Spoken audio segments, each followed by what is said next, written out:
Hello dear students, I hope you're fine. Welcome to this fifth video in this series of videos that aim at explaining the spoken English course for first semester students, groups 3 and 10. Uh, well, section 4 is about the production of speech sounds. Okay.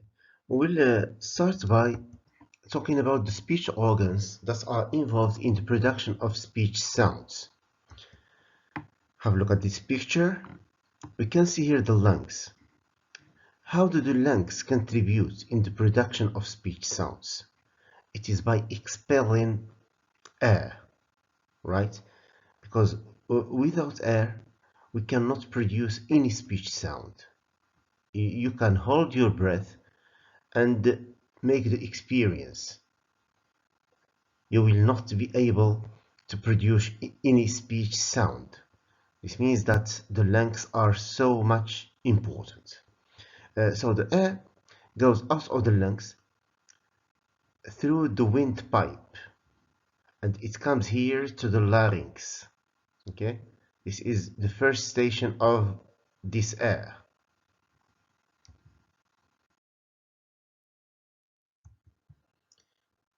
When the air comes from the lungs and goes through the larynx, this is the larynx, it comes from here, sorry, yes, it goes through the larynx, then it goes through the pharynx. At this stage here, it either goes through the oral cavity or the oral tract, that is through the mouth, or it goes through the nasal cavity, that is through the nose. Okay, so the air sometimes goes through the oral cavity, sometimes it goes through the nasal cavity. This depends on the sound that is produced. Okay,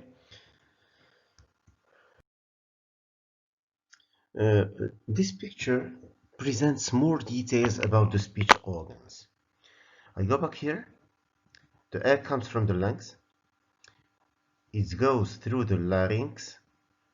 The larynx contains two small membranes that are called the vocal folds or the vocal cords. They are very important in the production of speech sounds. We'll see how later.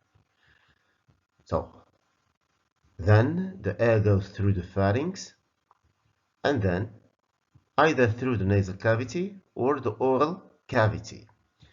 There are a number of speech organs in the oral cavity. Here we have the uvula, which is a small piece of flesh hanging down at the extreme back of the mouth.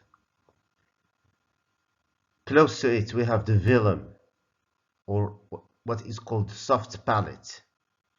Then the hard palate. You can just know the difference between them by using the tip of your tongue. Try to touch them, then you will feel the difference. Okay, you will feel that the hard palate is hard, the soft palate is soft. The teeth and the lips, in addition to the tongue, which is a very important articulator with its different parts, the tip of the tongue, the front, the back, and the root. Well, these are the speech organs that are involved in the production of sounds.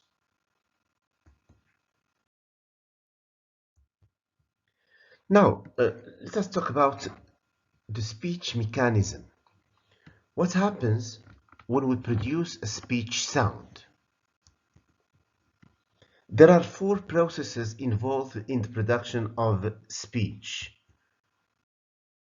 These are the initiation process, the phonation process, the oronasal process, and the articulation process.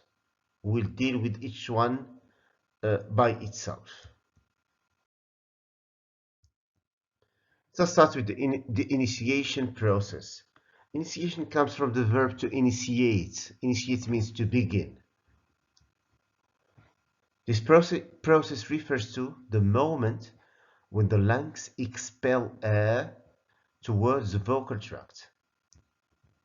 Okay, so when we want to produce any speech sound, say s. So if you want to produce it, the air first must come from the lungs. We said before that we cannot produce any speech sound without the air which comes from the lungs. So the initiation process is so easy. It refers to that moment when the lungs expel air that goes through this windpipe. The technical term is trachea. Okay, so it goes through the windpipe and then to the larynx. Okay. Second process is called the phonation process. Phone refers to sound. Have a look at this picture. This represents the larynx of a human being. So the phonation process happens at this level, that is at the level of the larynx. We can notice here that these are the vocal cords or the vocal folds. Okay, so these vocal cords are open. If they are open, they don't vibrate when a speech sound is produced. So if the vocal cords are open, air flows freely through the glottis without any vibration. These vocal cords don't move and air passes freely. The type of sounds produced in this way are called voiceless sounds. Focus on the suffix less, no voice, which means the vocal cords don't vibrate. There is no vibration. So sounds like p, t, k, f, s. So in the production of these speech sounds, the vocal cords don't vibrate, and these sounds are called voiceless sounds. On the other hand, if the vocal cords are closed, see here, the vocal cords are closed, what happens?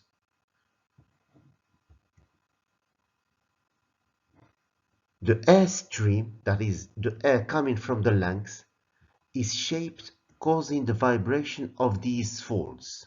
Okay, certainly when the air wants to pass through the glottis,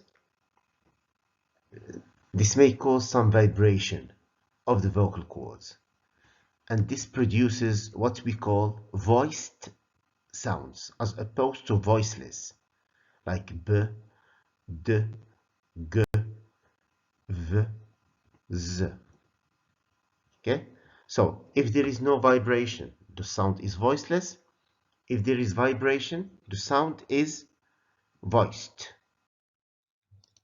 If you want to know if a sound is voiceless or voiced, just put the tip of your finger on this area here, that is the larynx, and try to produce the sound.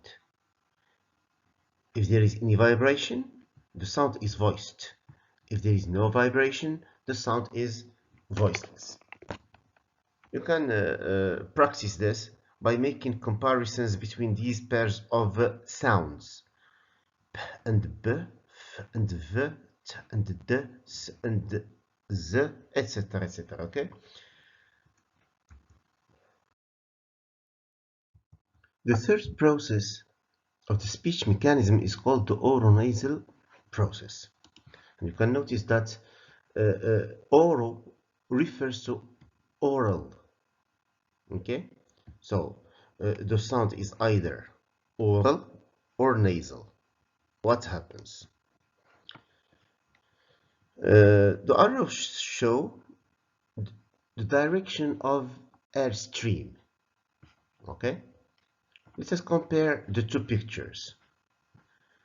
In this picture here, the air goes freely through the vocal tract. Okay, that is the oral cavity. So if this happens, we produce oral sounds like s, k, sh, the, th, and j. But what really happens is that the velum, that is the soft palate, is raised. It blocks the passage of air through the nose. This is what happens. On the other hand, if the velum is lowered, air goes through the nasal cavity and nasal sounds are produced. In English, there are three nasal sounds, m, n, and ng.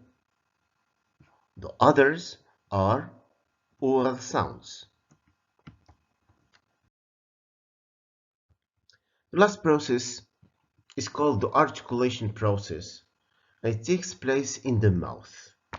Here, each speech sound is produced in a specific area in the mouth. Some sounds are produced at the level of the velum, that is the soft palate. Others are produced at the level of the hard palate. Others produced at the level of the alveolar ridge. Okay, so this is what we call the articulation process. We may talk about this later on when we deal with the place of articulation of speech sounds. Now, after having dealt with the speech mechanism and the four processes, I have to go back to section 2, especially pages 7 and 8,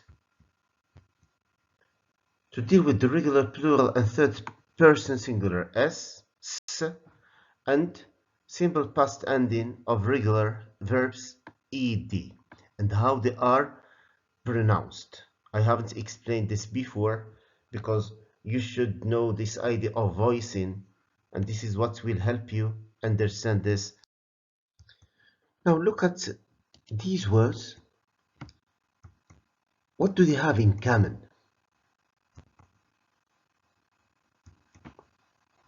We notice that all of them end with an S. Okay? These are verbs. These are nouns. First, try to transcribe these words. Pause the video, transcribe the words, then check your answers. Meets, E, long E, builds, builds. Focus on pronunciation, not on spelling. What cheese? What cheese? Books, tables, judges, judges. Okay? Now, what do you notice as far as pronunciation is concerned? How is this final S pronounced? So sometimes it is pronounced as S. You see? Meets, books, S. Why? Okay?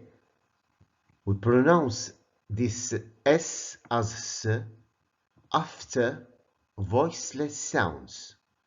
After voiceless sounds. So here, K and T are voiceless. So we say meets, books. Look at the second pair. Builds, tables. Remember, the E here is silent, so we don't transcribe it. Builds, tables. So here, the S is pronounced as Z. Why? because it comes after voiced sounds. L is voiced, D is voiced as well. The third pair, watches, say watches, judges. So the S, is pronounced as is. Why? Because it comes after a sibilant. What is a sibilant? In English, we have six sibilants. A hissing sound. S, sh, z, j, ch, j. You can't learn them. After these six sibilants, the S is pronounced as is. Now look at another list of words. There are verbs in the past, regular verbs, and then with an ed. How do we pronounce this ed in English? Transcribe the words first, then check your answers. Stopped, stopped. Now here, the ed is pronounced as t. Why? Because it comes after a voiceless sound. P is a voiceless sound. Learned. Listen. Learned. Learned. The ed is pronounced as a d because it comes after a voiced sound. N is a voiced sound. After a voiceless sound, it's t. After a voiced sound, it's d. Sometimes it's pronounced as id, visited, needed. Why? After the sound t and d. Okay? So these are three rules to learn. An exercise. How is the S pronounced in the following words? You can pause the video, do the exercise, then correct. Plays. You see? It's here. Z. Plays. Z. E is voiced. Cards. D is voiced. Stops. S. Stops. Stops. After P is voiceless. Washes is after sibilant. Sh. After a sibilant is. Drinks. What do you think? Yes, it's S. After a voiceless sound. K is voiceless. Needs. D is voiced. So, needs. PCs. Sibilant. Is. PCs. Changes. J. Sibilant. So, changes. Okay? You can think about more and more examples, transcribe them, check if the sound before the S is voiced or voiceless, then you can find how it is transcribed and of course pronounced. How is the ed pronounced in the following words? Is it t, d, or id? Watched. Ch, voiceless. Started. After t and d, it's id. Looked. K, voiceless. judged, judged, voiced. Counted, after t and d, so it's id. Played, it's voiced. Played. Okay.